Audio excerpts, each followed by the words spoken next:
Hello students, I am Shubham Singh and today I am going to teach you the subject communication skill. As you know, you are learning different branches in diploma. So जो अलग अलग subjects होते हैं इसके बारे में एक introductory speech director sir की आपको मिली थी। कुछ सब्जेक्ट्स के लेक्चर्स आप ऑलरेडी देख रहे हैं जैसे कि physics, chemistry and mathematics. Branch wise 4 paper सभी स्टूडेंट्स के लिए कंपलसरी होते हैं, जिसमें फिजिक्स है, केमिस्ट्री है, मैथमेटिक्स है और कम्युनिकेशन स्किल का पार्ट 1, इसका एक पार्ट 2 होता है जो कि आप 3rd सेमेस्टर में जाकर के पढ़ेंगे। ठीक है। अच्छा, इसके अलावा सिविल में एक और पेपर होता है कंस्ट्रक्शन मटेरियल का। इसी तरीके से 2nd सेमेस्टर में जाकर के मैकेनिकल और इलेक्ट्रिकल के लिए भी अलग अलग पेपर होते जाते हैं। लेकिन ये जो बेसिक पेपर है ये अप्लाइड साइंस में आता है और अप्लाइड के ये सारे पेपर हैं जो आपको अलग से तैयार करने पड़ते हैं। मैं अभी आपको पहले लेक्चर में सिर्फ सब्जेक्ट का एक ओवरव्यू दे रहा हूँ, इन सब्जेक्ट में आपको क्या क्या पढ़ना है, कितनी यूनिट है और हम कैसे इसको कवर करेंगे। ठीक है। तो सबसे पहले तो आप ये समझिए कि इस पूरे सब्जेक्ट में सिर्फ 4 यूनिट हैं आपकी, जिसमें पहला है बेसिक्स ऑफ कम्युनिकेशन, दूसरा है एप्लीकेशन ऑफ ग्रामर, तीसरा है रीडिंग स्किल और चौथा है राइटिंग स्किल। ठीक है। मोटा मोटा 4 यूनिट्स हैं। अच्छा, पहले यूनिट क्या कहती है? पहली यूनिट कहती है कम्युनिकेशन के बारे में, मतलब क्या कितने टाइप का कम्युनिकेशन होता है। ठीक है। रिटन होता है, ओरल होता है, फॉर्मल होता है, इनफॉर्मल होता है, डायरेक्ट होता है, इनडायरेक्ट होता है। ठीक है। वर्बल होता है, नॉन वर्बल होता है। ठीक है।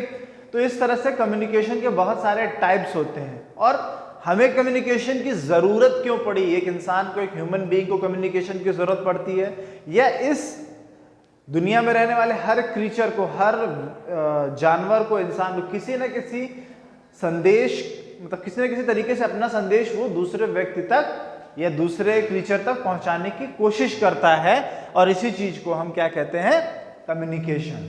ठीक है। तो पहले यूनिट में हम पढ़ेंगे हम पहले के जमाने में कैसे कम्युनिकेशन करते थे, आज कौन से मेथड्स हैं, क्या टाइप्स हैं, इन्हीं सब चीजों के बारे में। ठीक है। और यही जो सबसे पहला पार्ट है ये सबसे ज्यादा स्कोरिंग और सबसे ज्यादा इंपॉर्टेंट है। क्यों? यही एक ऐसा पार्ट है जिसके बारे में आपने पहले से नहीं पढ़ा हुआ है। बाकी आपने ग्रामर का एप्लीकेशन, पार्ट्स ऑफ स्पीच हुआ, ठीक है ना, नाउन, प्रोनाउन, वर्ब, एडजेक्टिव, ये सब कुछ पहले भी अपनी क्लासेस में 6th क्लास से आप पढ़ते आ रहे होंगे। जो भी आपने किया है, हाई स्कूल किया है, इंटर किया, आपने जरूर पढ़ा होगा। नाउन क्या है, प्रोनाउन क्या है, टेंस क्या है, डैड क्या है, parts of speech, active passive क्या है, ये सारी चीजें आप इससे पहले भी पढ़ चुके हैं। ठीक है। तो इनमें अगर आपने अच्छे से पढ़ा है तो भी ठीक है, नहीं पढ़ा है तो मैं आपको फिर से समझाऊंगा, लेकिन ये सबसे ज्यादा इंपॉर्टेंट नहीं है क्योंकि ऑलरेडी आप पढ़ चुके हैं, आपको बेसिक नॉलेज है। ठीक। इसके बाद आती है रीडिंग स्किल। रीडिंग स्किल में क्या आता है? आपने इससे पहले भी और क्लासेस में पढ़ा होगा, अनसीन पैसेज।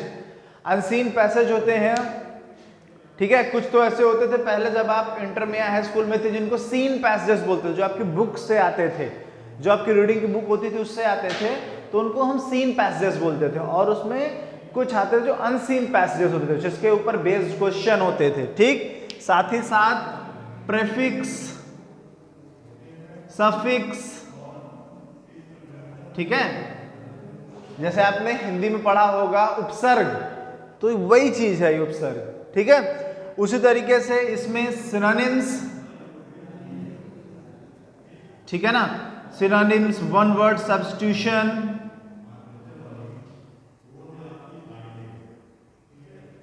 ठीक है।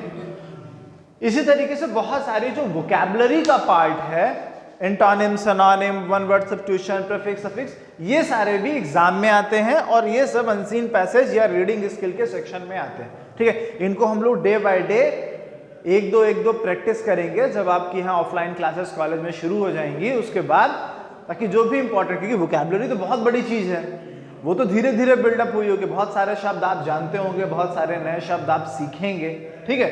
तो इसको रटा नहीं जा सकता, बस धीरे धीरे सीखा जा सकता है, याद रखा जा सकता है। ठीक है। तो हम लोग इसकी प्रैक्टिस करेंगे। इसके साथ साथ आती है आपकी राइटिंग स्किल, जिसमें हम क्या करते हैं, पैराग्राफ राइटिंग करते हैं, नोटिस राइटिंग करते हैं, ठीक है, और इसी तरीके से और भी सारी चीजें हैं। पैराग्राफ राइटिंग मतलब जैसे आप इससे पहले हिंदी में निबंध लिखते थे या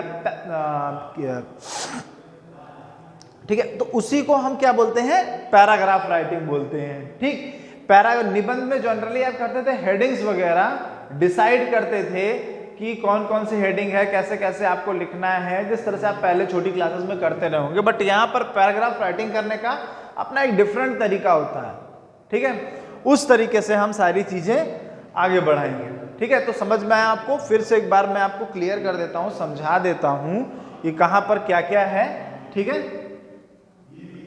सबसे पहली यूनिट क्या है? सबसे पहली यूनिट आपको बताएगी कम्युनिकेशन स्किल के बारे में। ठीक है, जिसमें आप पढ़ेंगे क्या, टाइप्स ऑफ कम्युनिकेशन एंड, ठीक, और टाइप्स ऑफ कम्युनिकेशन के साथ साथ कम्युनिकेशन क्या है, क्यों है, कैसे है, हमारी जिंदगी में क्या इसका इंपॉर्टेंस है, क्या तरीके हैं इफेक्टिव कम्युनिकेशन के। ठीक, दूसरा मैंने बताया आपको एप्लीकेशन ऑफ ग्रामर क्या है। ठीक है, उसमें पार्ट्स ऑफ स्पीच आएगा, नाउन, प्रोनाउन, वर्ब, एडजेक्टिव, बस इतना, प्रीपोजिशन, कंजंक्शन, कम्युनिकेशन स्किल के पार्ट 2 यानी कि हम 3rd सेमेस्टर में जाकर के पढ़ेंगे। ठीक है, फिर थोड़ा बहुत डायरेक्ट इनडायरेक्ट या पार्ट्स ऑफ वो एक्टिव पैसिव आ जाएगा। ठीक, तो ये छोटी छोटी चीजें हैं जो कि आपको ग्रामर के एप्लीकेशन की पढ़नी पड़ेंगी।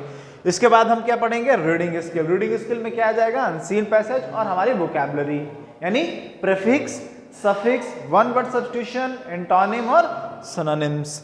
ठीक है, और फिर फाइनली राइटिंग स्किल में क्या आ जाएगा, पैराग्राफ राइटिंग या फिर नोटिस राइटिंग, या फिर एक और टर्म होता है जिसे हम बोलते हैं पिक्चर कंपोजिशन।